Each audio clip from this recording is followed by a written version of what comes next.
அத்தியாயம் 7. சிவத்தொண்டின் பயன் என்ன? முன்னொரு காலத்தில் ஒரு சிவபக்தன் இருந்தான். நல்ல குணம் கொண்டவன். அவன் தர்மத்தின் வழியில் வாழ்ந்தான். அவன் சிவன் மீது மிகுந்த பக்தி கொண்டிருந்தான். ஒரு சமயம் அவன் காட்டுக்குள் சென்று சிவபெருமானை நோக்கி தவம் இருந்தான். எதுவும் சாப்பிடாமல் கடுந்தவம் புரிந்தான். ஓம் நமச்சிவாய, ஓம் நமச்சிவாய என்று மூல மந்திரத்தை இடைவிடாமல் உச்சரித்துக் கொண்டே இருந்தான். நீண்ட காலத்திற்கு பிறகு சிவபெருமான் அவனுக்கு காட்சி கொடுத்து, உன் தவத்திற்கு நான் மகிழ்ந்து போனேன், உனக்கு என்ன வரம் வேண்டும் கேள் என்று சொல்ல, அதற்கு அவன், பரம்பொருளே, பரமேஸ்வரா, நான் நினைத்த போது நினைத்த இடத்திற்கு சென்று வரும் வரத்தை அளிக்க வேண்டும் என்று கேட்க, அதை கேட்ட சிவன் அவனுக்கு ஒரு பொற்றாமரை கொடுத்தார். இந்த மலரை வைத்துக்கொள், இந்த மலர் மீது நீ அமர்ந்து நின்று எந்த இடத்திற்கு செல்ல வேண்டுமோ அதை நினைத்தாலே போதும், நீ சென்று விடுவாய் என்று சொல்லிவிட்டு மறைந்து போனார். அதன் பிறகு அவன் அந்த மலரையே தன் வாகனமாக கொண்டான். அதனாலேயே அவன் புஷ்ப வாகனன் என்ற சிறப்பு பெயர் பெற்றான்.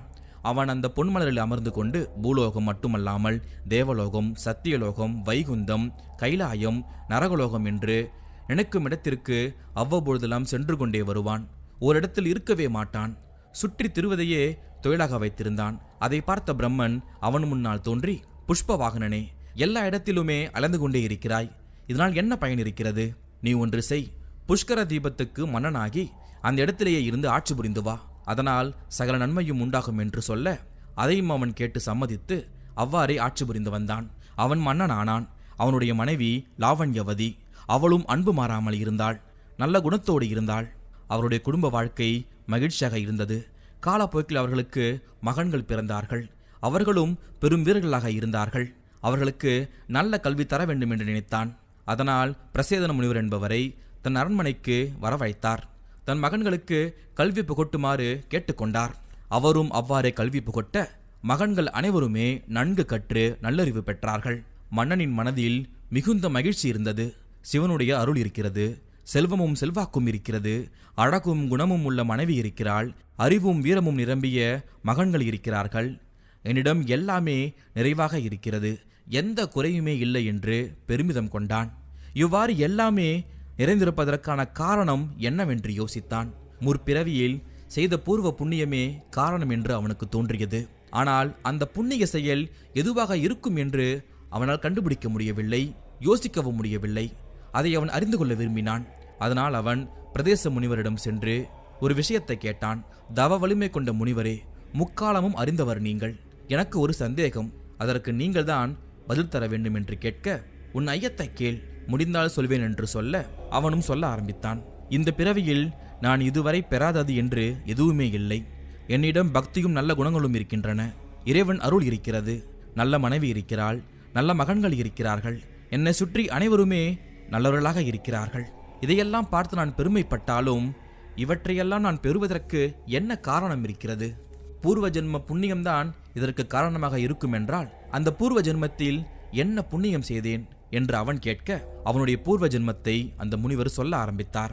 முன் ஜென்மத்தில் அவன் கொடூர மனம் கொண்ட வேடனாக இருந்தான்.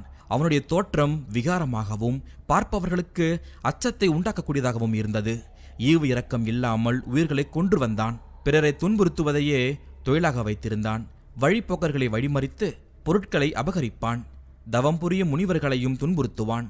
அவர்கள் செய்யும் வேள்விகளுக்கு குந்தகம் விளைவிப்பான். அவனுக்கு ஒரு மனைவி இருந்தாள். அவனைப் போலவே அவளும் கொடூர குணம் கொண்டவள்.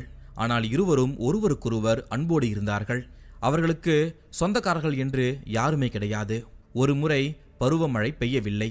மரம், செடி, கொடிகள் எல்லாமே வெயிலில் கருகி போயின. அதனால் அவர்கள் தங்களுக்கு வேண்டிய ஆகாரம் கிடைக்காமல் பல இடங்களில் சுற்றி திரிந்தார்கள். அப்பொழுது ஒரு இடத்தில் தடாகம் ஒன்று தென்பட்டது. அதில் தாமரை மலர்கள் மலர்ந்திருந்தன.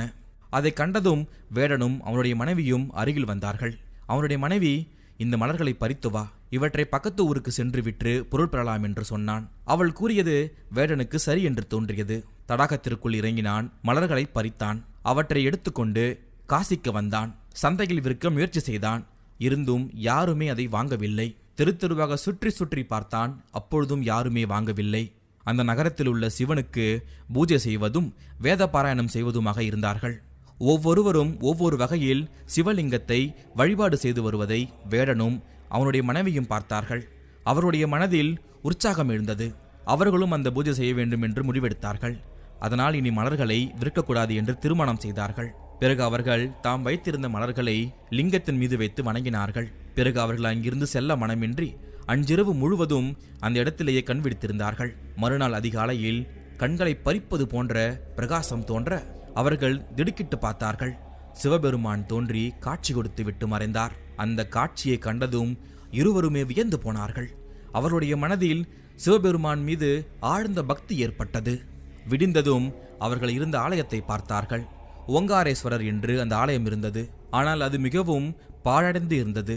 அந்த ஆலயத்தை சுற்றிலும் முட்செடிகளும் புல் பூண்டுகளும் அடர்ந்து காணப்பட்டன. இருவரும் அந்த இடத்தை சுத்தம் செய்து அந்த இடத்திலேயே இருந்து இறைவனுக்கு திருத்தொண்டு புரிந்தார்கள். சில காலத்திற்கு பிறகு வேடன் இறந்து போனான். அவனுக்கு பிறகு உயிர் வாழ விரும்பாத அவனுடைய மனைவியும் அவனோடு தீக்குளித்து இறந்தாள். அந்த வேடன் தான் நீ, புஷ்ப வாகனனாக இருக்கிறாய். அந்த வேடச்சிதான் உன் மனைவி என்று பூர்வ ஜென்ம கதையை விளக்கமாக எடுத்து சொன்னார் அந்த முனிவர். மேலும் அந்த முனிவர் சொன்னார், காசிக்கு போ, ஓங்காரேஸ்வரனுக்கு திருத்தொண்டு புரிந்து வா என்று சொன்னார்.